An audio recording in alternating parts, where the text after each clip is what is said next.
Hello friends, आप सबका एक बार फिर से बहुत बहुत स्वागत है। तो आज का टॉपिक है treatment of closing stock in trial balance. Closing stock को ट्रायल बैलेंस में किस तरीके से एडजस्ट किया जाता है, ट्रीट किया जाता है। तो आप लोग इस वीडियो को पूरा देखिए। अगर आप लोगों ने इस वीडियो को पूरा देख लिया तो ट्रायल बैलेंस के मैक्सिमम क्वेश्चंस को आप सॉल्व कर लेंगे। तो ज़्यादातर केस में क्लोजिंग स्टॉक को ट्रायल बैलेंस में रिकॉर्ड नहीं किया जाता है। क्लोजिंग स्टॉक जो होता है उसको ट्रायल बैलेंस के बाहर रखा जाता है और ट्रेडिंग अकाउंट जब बनाते हैं तो उसमें उसको डायरेक्ट रिकॉर्ड कर दिया जाता है। तो ट्रायल बैलेंस में क्लोजिंग स्टॉक को रिकॉर्ड नहीं किया जाता है। लेकिन कुछ केस में ट्रायल बैलेंस में क्लोजिंग स्टॉक को रिकॉर्ड किया जाता है। कुछ केस ऐसे हो सकते हैं, कुछ पॉइंट्स ऐसे हो सकते हैं, कुछ इस तरीके की कंडीशंस हो सकती हैं जहां पर क्लोजिंग स्टॉक को ट्रायल बैलेंस में रिकॉर्ड किया जा सकता है। तो वो कौन कौन से पॉइंट होते हैं जहां पर क्लोजिंग स्टॉक को ट्रायल बैलेंस में रिकॉर्ड किया जाएगा। Generally closing stock does not appear in the trial balance in most cases. It is brought into accounts at the time of preparing the trading account. In the following cases closing stock will appear in the trial balance. ये दो case हैं, इनमें closing stock को trial balance में लिया जा सकता है। Before preparing A trial balance closing stock is brought in the account by adjusting it against purchase by the entry. देखो, अगर इसको परचेज के साथ में एडजस्ट कर दिया गया है, कब? ट्रायल बैलेंस बनाने के पहले ही। ट्रायल बैलेंस बनाने से पहले, जब ट्रायल बैलेंस बनाया जाएगा उसके पहले अगर क्लोजिंग स्टॉक को परचेज के साथ में एडजस्ट कर दिया जाएगा तो फिर क्लोजिंग स्टॉक को ट्रायल बैलेंस में ले लेंगे। तो क्या एंट्री पास होगी? क्लोजिंग स्टॉक को डेबिट करेंगे और परचेज अकाउंट को कर देंगे क्रेडिट।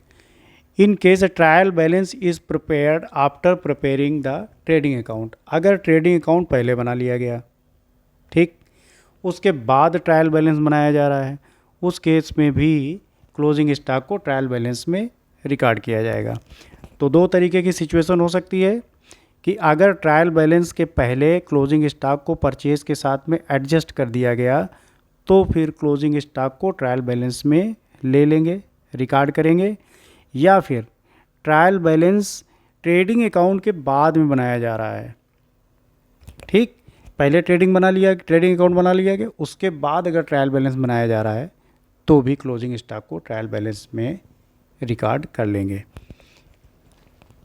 तो अब ट्रायल बैलेंस के जो पॉइंट्स हैं मेन उनको एक बार फिर से रिवाइज कर लेंगे। ट्रायल बैलेंस के डेबिट वाले कॉलम में आएगा एसेट्स को डेबिट कर देंगे और ड्राइंग है उसको डेबिट करेंगे, परचेज अकाउंट को डेबिट कर देंगे, सेल्स रिटर्न जो माल बेचा गया वापस आ गया उसको डेबिट कर देंगे, जितने भी एक्सपेंसेस होंगे और लॉसेज होंगे उनको भी ट्रायल बैलेंस के डेबिट वाले कॉलम में रिकॉर्ड करेंगे और इनपुट CGST और IGST इसको भी ट्रायल बैलेंस के डेबिट वाले कॉलम में रिकॉर्ड करेंगे। तो डेबिट वाले कॉलम में कौन कौन से अकाउंट्स को रिकॉर्ड करेंगे? एसेट हो गई आपकी, ड्राइंग हो गया, परचेज हो गया, सेल्स रिटर्न हो गया, एक्सपेंसेस और कोई लॉसेज हो तो इनपुट CGST एंड SGST, इसको ट्रायल बैलेंस के डेबिट वाले कॉलम में रिकॉर्ड करेंगे। क्रेडिट में क्या रिकॉर्ड करेंगे? लाइबिलिटीज़, जितनी भी लाइबिलिटीज़ होंगी, सभी तरीके की लाइबिलिटीज़, चाहे वो बिल्स पेएबल की हो, क्रेडिटर्स की हो, आपका लोन हो, कोई इस तरीके की जो भी लाइबिलिटी होंगी उनको क्रेडिट में रिकॉर्ड करेंगे ट्रायल बैलेंस के क्रेडिट वाले कॉलम में। कैपिटल अकाउंट को रिकॉर्ड कर देंगे, सेल्स को ट्रायल बैलेंस के क्रेडिट वाले कॉलम में रिकॉर्ड करेंगे, परचेज रिटर्न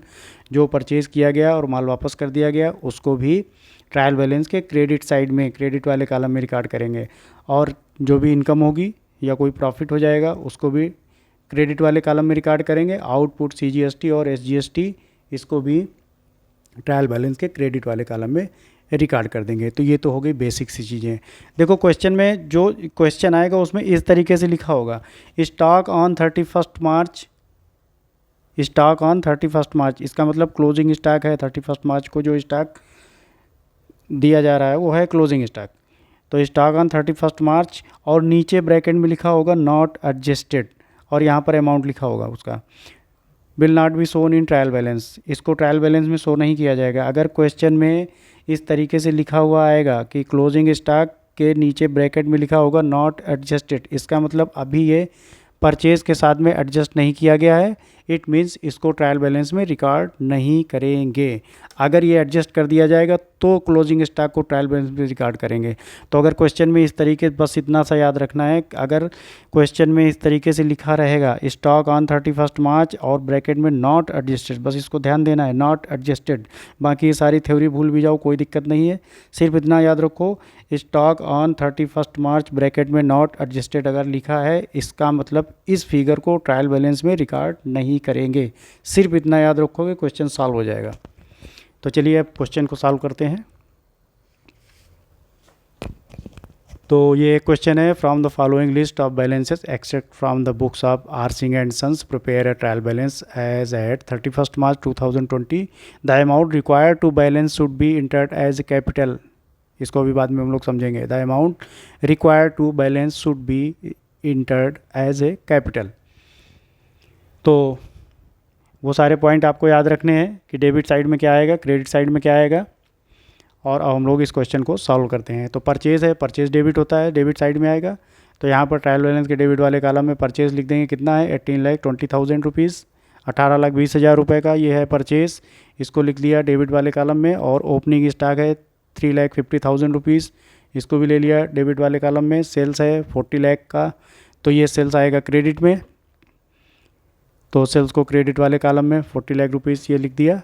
सन्डी एक्सपेंसेस, एक्सपेंसेस जितने होते हैं वो सारे डेबिट होते हैं, तो इसको डेबिट वाले कॉलम में रिकॉर्ड करेंगे। इसी तरीके से लीज होल्ड प्रोमिसेस, मतलब एक बिल्डिंग है जो लीज पे ले रखी गई है, कितने की है 5 लाख रुपीज़ की, तो बिल्डिंग है, ये एसेट है, एसेट को करते हैं डेबिट वाले कॉलम में रिकॉर्ड, तो इसको भी डेबिट वाले कॉलम में रिकॉर्ड कर देंगे। फ्री होल्ड प्रोमिसेस, मतलब इसका पूरा होल्ड आ चुका है ऑनर के पास में, ये फ्री होल्ड है, तो ये 18 लाख रुपीज़ की है, इसको भी, ये भी एक एसेट है, फिक्स्ड एसेट है, तो इसको भी डेबिट वाले कॉलम में रिकॉर्ड करेंगे, क्योंकि एसेट सारी डेबिट वाले कॉलम में रिकॉर्ड होती हैं। एसेट के बैलेंसेस होते हैं डेबिट, क्योंकि जब भी कोई एसेट परचेज़ की जाएगी तो उसको डेबिट करते हैं हम लोग, इसलिए मोस्टली एसेट के सारे बैलेंस जो होते हैं वो डेबिट होते हैं, इसलिए एसेट को डेबिट वाले कॉलम में रिकॉर्ड किया जाता है ट्रायल बैलेंस में। रिटर्न इनवर्ड, सेल्स रिटर्न नहीं है, रिटर्न इनवर्ड का मतलब जो माल बेचा गया वापस आ गया, वापस आ गया, वापस आ गया मतलब डेबिट हो गया। तो बिका हुआ माल जब वापस आएगा तो उसको या तो सेल्स रिटर्न बोल दो या रिटर्न इनवर्ड बोल देते हैं, तो हम लोग ठीक है, यहाँ पे लिखा हुआ है रिटर्न इनवर्ड, तो इसको करेंगे डेबिट, डेबिट वाले कॉलम में इसको लिखेंगे। तो रिटर्न इनवर्ड यहाँ पर डेबिट वाले कॉलम में 25,000 रुपीज़। और ये है आपका फर्नीचर, फर्नीचर भी एसेट है, इसको भी डेबिट वाले कॉलम में रिकॉर्ड करेंगे 2,90,000 रुपीज़ का, तो यहाँ पर फर्नीचर 2,90,000 रुपीज़ डेबिट वाले कॉलम में रिकॉर्ड कर दी। इक्विपमेंट, इक्विपमेंट भी एसेट है, इसको भी डेबिट वाले कॉलम में रिकॉर्ड करेंगे, तो यहाँ पर 8 लाख रुपीज़ का जो भी इक्विपमेंट है उसको यहाँ पे रिकॉर्ड कर देंगे। और रिपेयर्स टू इक्विपमेंट, इक्विपमेंट की रिपेयरिंग का जो एक्सपेंसेस हुआ तो इसको भी डेबिट करेंगे, क्योंकि ये तो एक्सपेंसेस हो गया, एक्सपेंसेस डेबिट होते हैं, तो इसको भी 5,000 रुपीज़ यहाँ पर डेबिट वाले कॉलम में रिकॉर्ड करेंगे। डेप्रीसिएशन, ये एक तरीके का लॉस हो गया। देखो डेप्रीसिएशन क्या होता है, जो अपनी एसेट्स होती हैं, फिक्स्ड एसेट्स होती हैं, तो आज अगर एसेट की वैल्यू 4 लाख रुपए है तो 1 साल बाद वो घट के कितनी रह जाएगी, 3,80,000 हो जाएगी, 3,90,000 हो जाएगी, या 3.5 लाख रह जाएगी, कुछ उसकी वैल्यू रिड्यूस हो जाएगी, डेप्रिसिएट हो जाएगी, कम हो जाएगी। तो ये एक तरीके का क्या होता है, बिजनेस के लिए लॉस हो जाता है, तो इसको भी हम लोग डेबिट वाले कॉलम में रिकॉर्ड करेंगे, क्योंकि ये लॉस होता है, जो भी एक्सपेंसेस और लॉसेस होते हैं उनको डेबिट वाले कॉलम में रिकॉर्ड करेंगे। तो डेप्रीसिएशन, इसको भी डेबिट वाले कॉलम में रिकॉर्ड करेंगे, तो यहाँ पर डेप्रीसिएशन नेम ऑफ अकाउंट में लिखेंगे और डेबिट वाले कॉलम में 80,000 रुपीज़ रिकॉर्ड कर देंगे। प्रोप्राइटर्स विड्रॉल्स, अब देखो हर बार आपको ये एकदम क्वेश्चन में साफ साफ नहीं लिखा रहेगा कि ड्राइंग है, कभी कभी घुमा के क्वेश्चन में लिख दिया जाता है। तो प्रोप्राइटर्स का विड्रॉल कितना है, 60,000 रुपीज़ का। तो प्रोप्राइटर जो भी अपने खर्चे के लिए पैसे निकालता है बिजनेस से, उसको क्या बोलते हैं, ड्राइंग, और ड्राइंग होती है डेबिट, ठीक। तो डेबिट वाले कॉलम में इसको रिकॉर्ड कर देंगे, तो ये है ड्राइंग। तो प्रोप्राइटर्स विड्रॉल लिख दो या फिर ड्राइंग्स लिख दो, यहाँ पर डेबिट वाले कॉलम में इसको 60,000 रुपीज़ रिकॉर्ड कर देंगे। सन्डी डेटर्स, तो ये तो डेबिट होते ही हैं, लिखा हुआ है साफ साफ सन्डी डेटर्स, तो इनको डेबिट वाले कॉलम में रिकॉर्ड करेंगे। डेटर्स जितने होते हैं सारा उनका बैलेंस डेबिट होता है। 3,60,000 रुपीज़। क्रेडिटर्स, इनका बैलेंस क्रेडिट होगा, तो क्रेडिटर्स को क्रेडिट वाले कॉलम में रिकॉर्ड करेंगे। तो यहाँ पर क्या लिख देंगे, 1,20,000 रुपीज़ सन्डी क्रेडिटर्स लिख दो। बैड डेप्ट्स, ये लॉस हो गया बिजनेस के लिए, ये वो डेप्ट्स होता है जो मिलना नहीं है, डूब गया, पैसा डूब गया, अब ये मिलना नहीं, वापस नहीं आना है। डेटर्स का पैसा जो डूब गया, जो भी जिन लोगों ने कुछ भाग गए, कुछ नहीं देंगे, कुछ मिल ही नहीं रहे, कुल मिला के वो पैसा डूब गया। जो पैसा लेना था डेटर से वो पैसा डूब गया, उसको बोलते हैं बैड डेप्ट्स। तो यहाँ पर बैड डेप्ट्स कितना है, ये बिजनेस के लिए होता है लॉस। तो बैड डेप्ट्स कितना है 10,000 रुपीज़, तो ये भी डेबिट होगा। बैड डेप्ट्स में इसको लिख के यहाँ पे डेबिट वाले कॉलम में रिकॉर्ड कर दो। इन्वेस्टमेंट कितना है 2 लाख रुपीज़ का, ये है इन्वेस्टमेंट। इन्वेस्टमेंट एक तरीके की हो गई आपकी एसेट। तो एसेट है, इसलिए इसको जितने भी इन्वेस्टमेंट्स होते हैं वो एसेट होती है, इसलिए इसको डेबिट वाले कॉलम में रिकॉर्ड करेंगे। कितना इन्वेस्टमेंट किया इन्होंने 2 लाख रुपीज़ का, तो डेबिट वाले कॉलम में 2 लाख रुपए लिख दिया जाएगा। इंटरेस्ट ऑन इन्वेस्टमेंट, जो भी इन्वेस्टमेंट इन्होंने किया है उस पर जो ब्याज मिला है, तो ये क्या हो गया, ये प्रॉफिट हो गया। इन्वेस्टमेंट पे जो ब्याज मिला ये हो गया प्रॉफिट। तो प्रॉफिट को क्या करते हैं, क्रेडिट। इसका मतलब ये 20,000 रुपीज़ इसको क्रेडिट वाले कॉलम में रिकॉर्ड करेंगे, तो यहाँ पर क्रेडिट वाले कॉलम में रिकॉर्ड कर दिया। कितना 20,000 रुपये। लॉन्ग टर्म बोरोइंग्स, ये एक तरीके का लोन है, लंबे समय के लिए ले लिया इन्होंने लोन। किसने ले लिया, आर सिंह एंड सन्स ने। तो इनको भी, तो ये लोन है, ये एक तरीके की होगी लाइबिलिटी। तो लाइबिलिटीज़ कहाँ करेंगे, क्रेडिट वाले कॉलम में रिकॉर्ड करेंगे। तो यहाँ पर लोन को हम लोग, ये लॉन्ग टर्म बोरोइंग्स को रिकॉर्ड करेंगे क्रेडिट वाले कॉलम में, तो यहाँ पर लिख देंगे लॉन्ग टर्म बोरोइंग और ये क्रेडिट वाले कॉलम में रिकॉर्ड कर देंगे।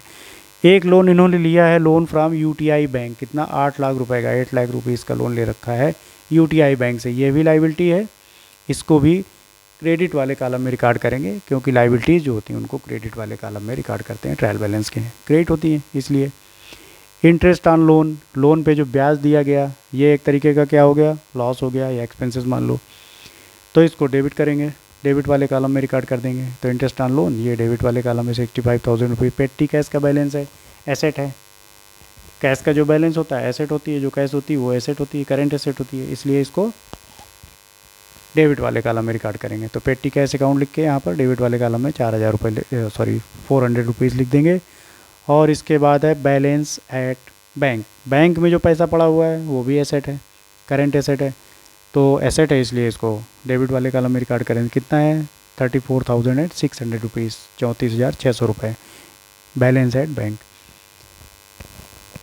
अब यहाँ पर दिया हुआ है stock on 31 March 2020 not adjusted, यही चीज़ ध्यान देने वाली है। इस स्टॉक को अभी परचेज के साथ में एडजस्ट नहीं किया गया है, तो चूंकि एडजस्ट नहीं किया गया है इसलिए इसको भाई साहब रिकॉर्ड नहीं करेंगे ट्रायल बैलेंस में। अगर एडजस्ट किया गया होता तो फिर इसको ट्रायल बैलेंस में रिकॉर्ड कर देते हैं। तो चूंकि एडजस्ट नहीं किया गया है इसलिए इसको ट्रायल बैलेंस में रिकॉर्ड नहीं करेंगे। तो जहाँ पर लिखा रहेगा क्लोजिंग स्टॉक का अमाउंट दिया रहेगा, लेकिन ब्रैकेट में लिखा होगा नॉट एडजस्टेड, इसका मतलब इसको रिकॉर्ड नहीं करना है। नॉट एडजस्टेड मतलब नहीं रिकॉर्ड करना है। अब इसके बाद यहाँ पर दिया था the amount required to balance should be entered as a capital. अब देखो डेबिट वाला पूरा जोड़ लो अमाउंट, सारा अमाउंट जोड़ लो, उसके बाद क्रेडिट वाला अमाउंट जोड़ लो। डेबिट वाले अमाउंट में क्रेडिट वाले अमाउंट को जब आप लेस कर देंगे, माइनस कर देंगे, तो जो बैलेंस आएगा वही हो गई कैपिटल।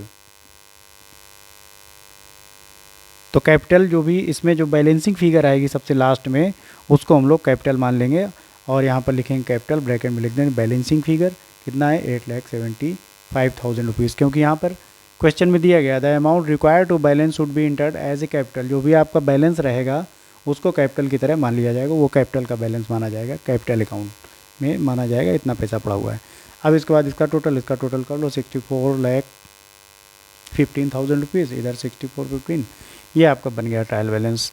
तो यहाँ पर हम लोगों ने मेन चीज़ ये सीख ली कि जिस क्वेश्चन में इस तरीके का लिखा रहेगा कि क्लोजिंग स्टॉक के नीचे नॉट एडजस्टेड लिखा रहेगा, उसको ट्रायल बैलेंस में उसको रिकॉर्ड नहीं करेंगे क्लोजिंग स्टॉक को, ठीक। जहाँ पर एडजस्ट कर दिया जाएगा उसको रिकॉर्ड कर लेंगे हम लोग क्लोजिंग स्टॉक को ट्रायल बैलेंस में। तो अब मिलते हैं नेक्स्ट वीडियो में, तब तक के लिए बाय बाय, टेक केयर।